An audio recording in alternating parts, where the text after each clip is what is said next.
خۆشەویستان بەردەوام بین لەگەڵتان ئەزانین کەرتی تەندروستیەکێکە لەو بوارانی کە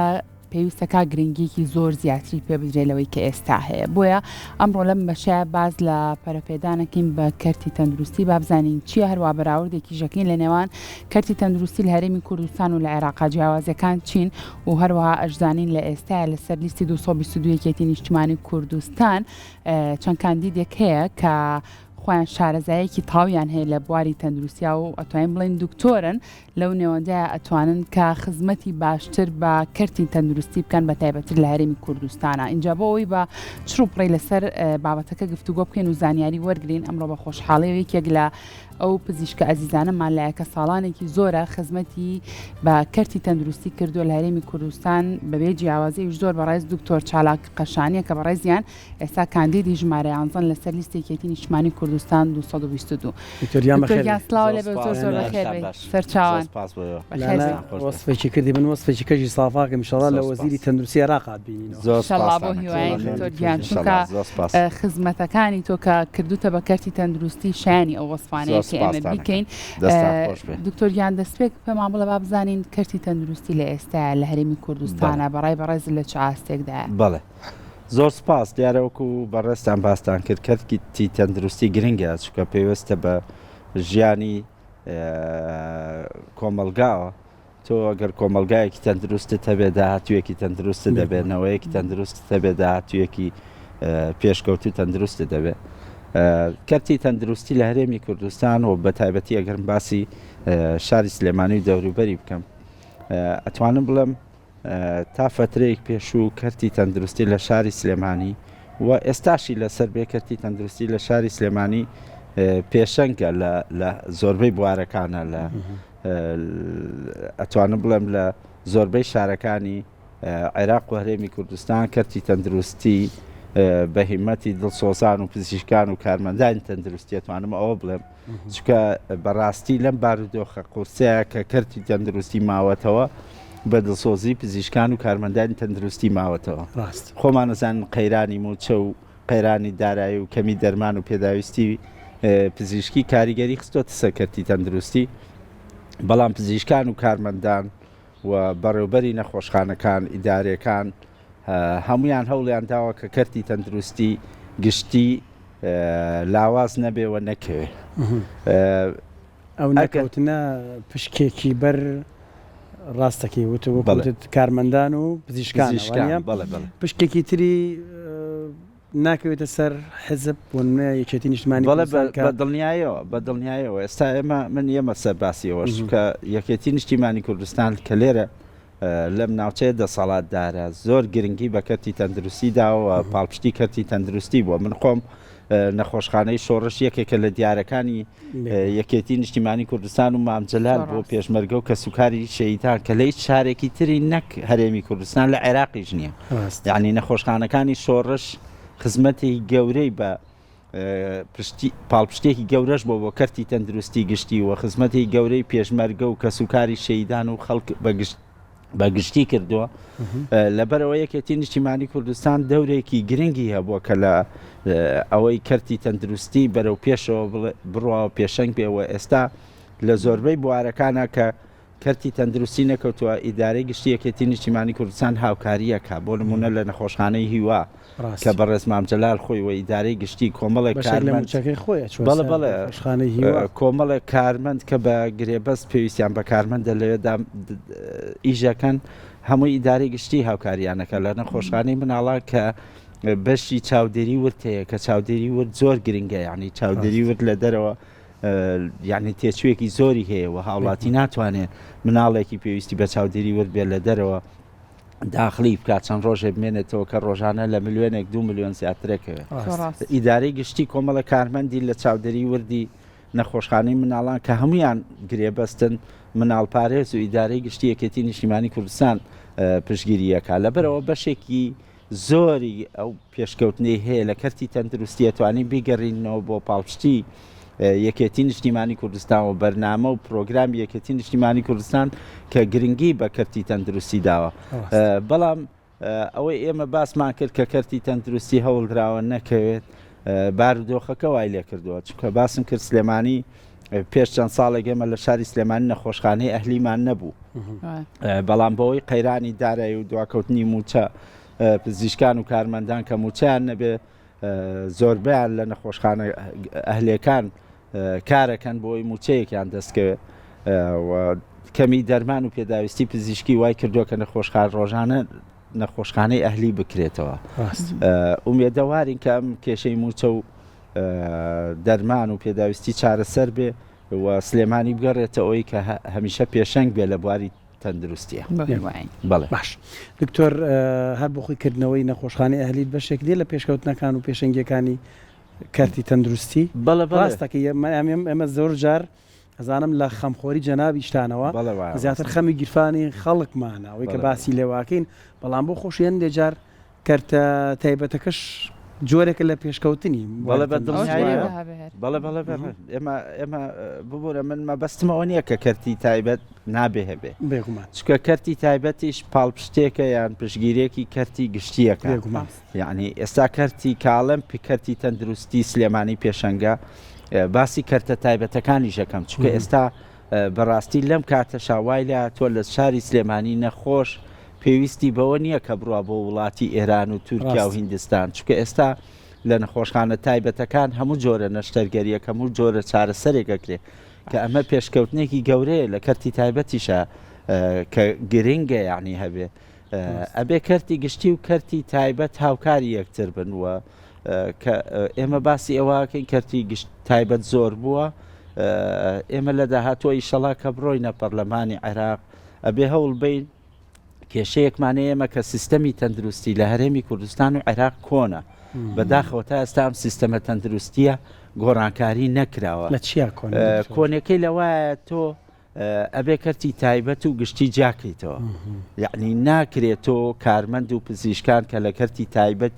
کە لە کەرتی حکومی شەکەن موچە وەرەگرن ئیشەڵا موچە چارەسەر بێت تۆ کە موچە چارەسەر بێ ناکرێ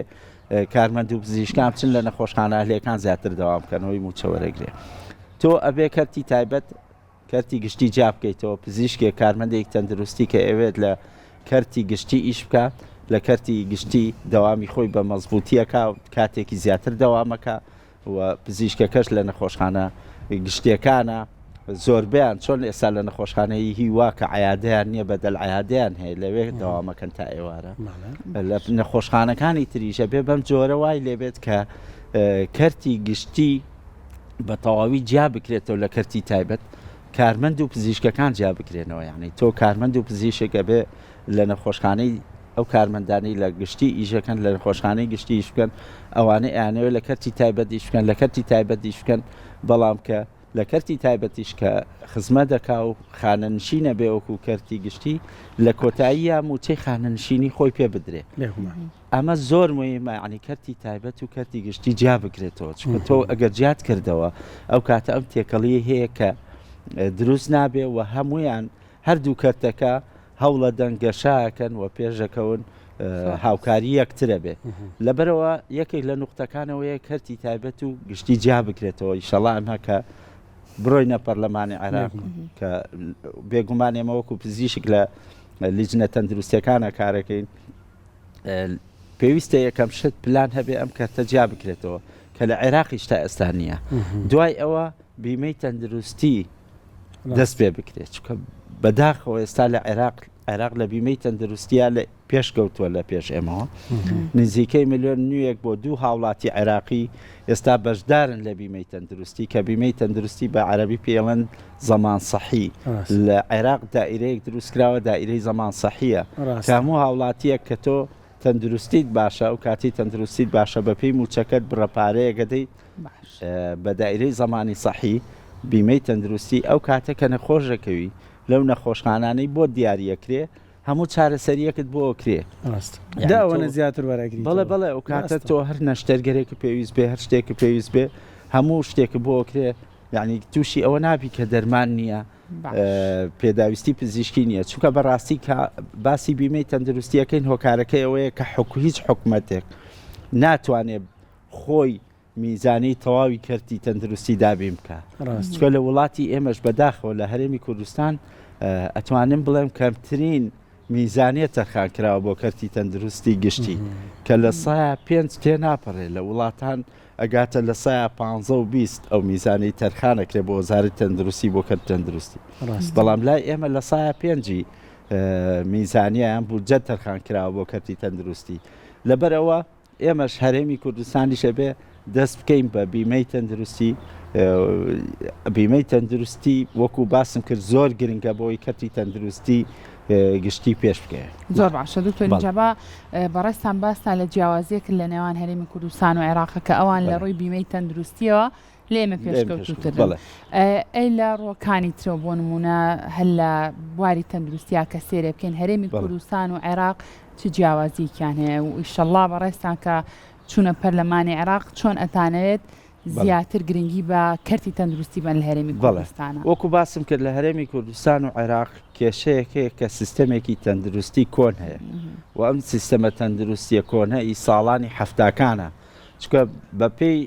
دەستوری عێراق یعنی لە دەستوری عێراقا هاتووە کە ئەمە ئەوەی لە دەستوری عێراق هاتۆ بۆ تەندروستی زۆر باشاڵێ هەموو هاوڵاتێکی عێراقی پێویستە خزمەتگوزاری تەندروستی بێ بەرامبەر بۆ دابین بکرێت ئەمە شتێکی خراب نییە کە لە دەستوری عێراق هاتووە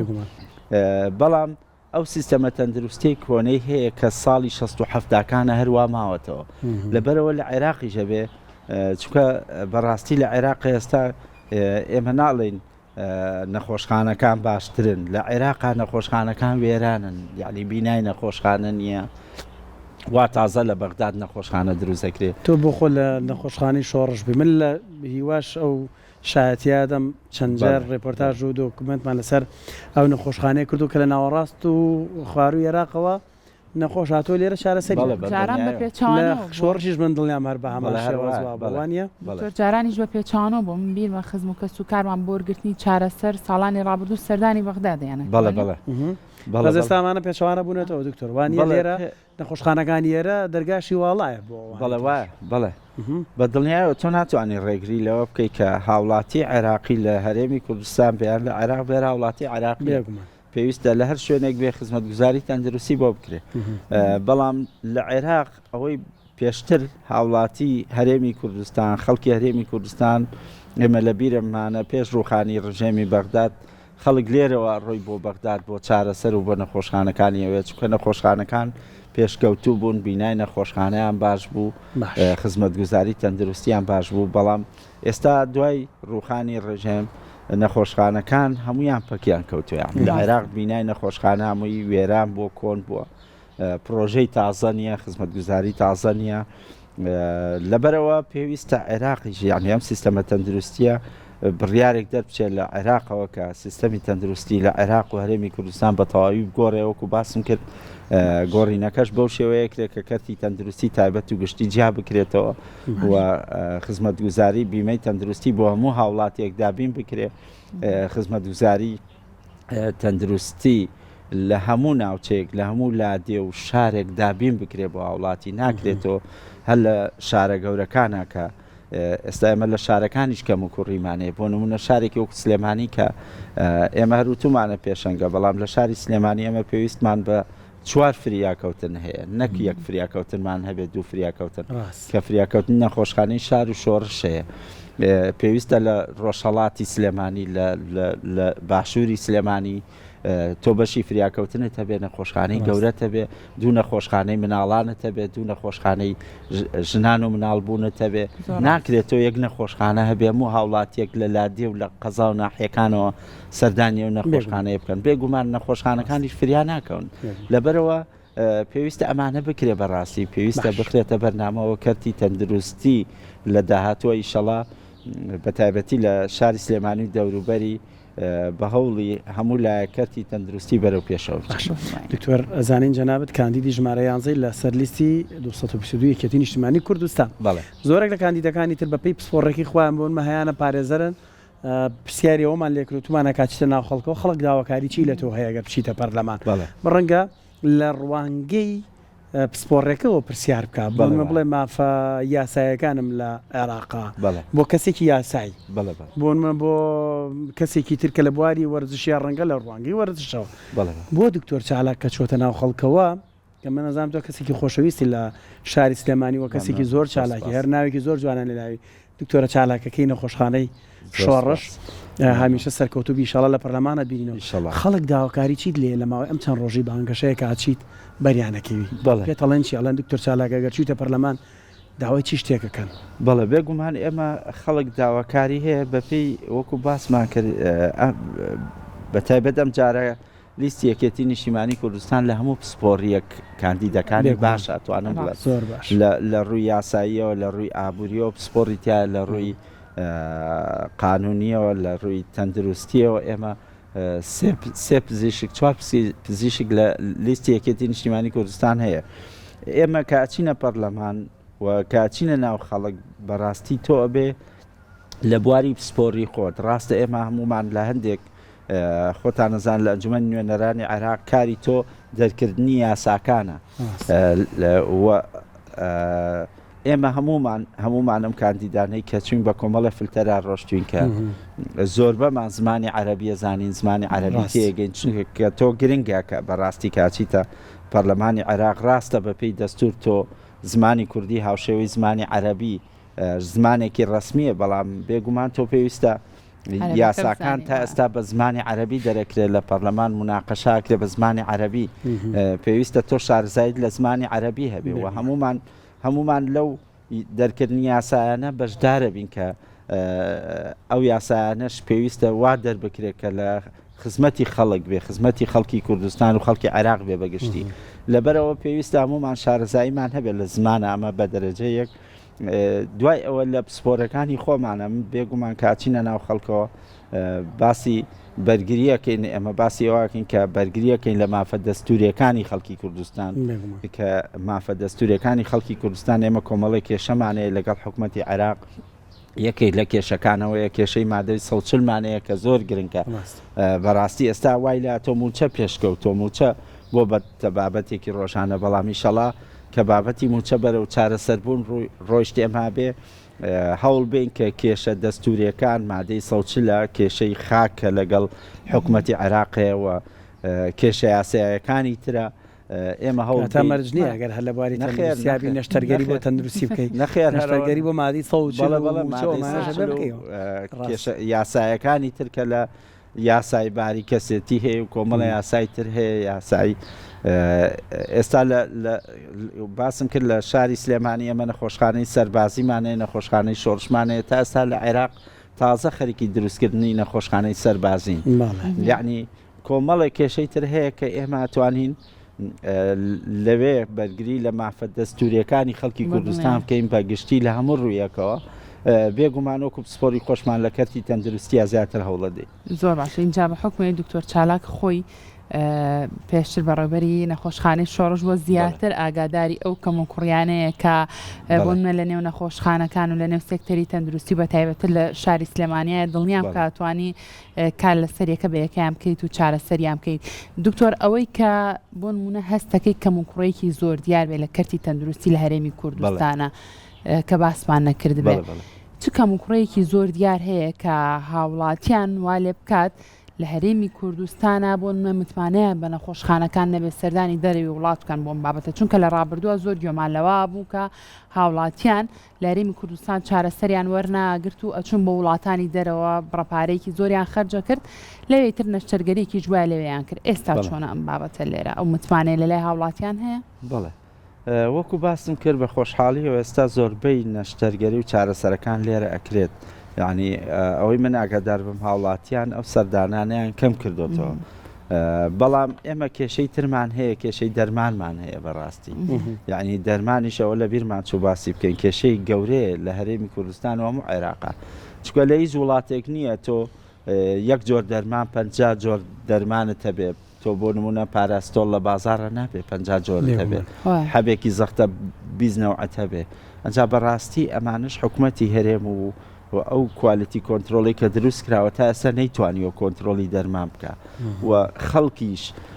ئەوانەی تیجارەتی دەرمانەکەن کۆمەڵە خەڵک کە پسپۆڕیان لە دەرمانیە خەڵکی سیاسیە و تاجرە و هەمووی کەوتۆتە تیجارەتی دەرمان لەبەرەوەی تیجارەتێکی گەورەیەوە یعنی داهاتێکی مسۆگەری هەیە دەرمانی یەکێکە لەو کێشانەی کە پێویستە چارەسەر بکرێ نابێ هەموو خەڵک هەموو کەسێک لە دەرمانە تیجارەتکە پێویستە دەرمان چووکە زۆر گرنگە پێیوەستە بە ژیانی تەندروستی خەڵکەوە ینی ئەو دەرمانانەی بڕوابکە و دەرمانانی لە هەندێک وڵاتەوە وڵاتی تورکیا و ئێرانەوەیت بۆ ئێرە خۆیان لە وڵاتی خۆیانە بەکاری نایەنن یعنی دەرمانێکە نێرن کە لە ناو نەخۆشخانەکانی خۆیان بەکاری نایەنن دەرمانێک لە هەندێک کارگە دروست دەکرێت کە کوالیتی باش نییە لەبەرەوە ئەبێ کۆمپانیایەکی نیشتیمانی توانین واناوی بنین کۆمپانیای نیشتیمانی بۆ دابینکردنی دەرمان و پێداویستی پزیشکی کە حکوومەتی هەرێم بێ خۆی سەرپەرشتی بکە ئەبێ خۆی دەرمانی پاراستۆڵ تۆ دەرمانی زەخت یەک جۆر بێنێ کە کوالیتێکی باش بێ و کوالیتێکی باشی پاراستۆڵ هەزارە دەرمانی تر هەیە کە لێرە خەڵک متمانی بە دەرمانیش نەماوە یعنی قسە بە دکتۆرەکان ئەڵێن ئەچی بۆ کلینیکەکان دکتۆرەکاڵە دەرمانەکە لەو عیادە بکڕە زۆر جار بڕوا بکە کێشەکە ئێمە نین ئەوە کێشەکە دەرمانەکەیە من نەخۆشێکەیە بۆ لام چارەسەری بۆ نووسم لە کلینیکەکەی خۆم حەزەکەم باشترین دەرمانی بۆ بنووسم لەبەرەوەیە بە نەخۆشەکەی خۆم ئەڵێم دەرمانەکە تۆ وەرگرە و بیهێنەرەوە هەم دەرد و دەرمانەکەش هەردوو پێزانی بەڵێ بەرەوە هیوادارم پزیشکە بەڕێزەکان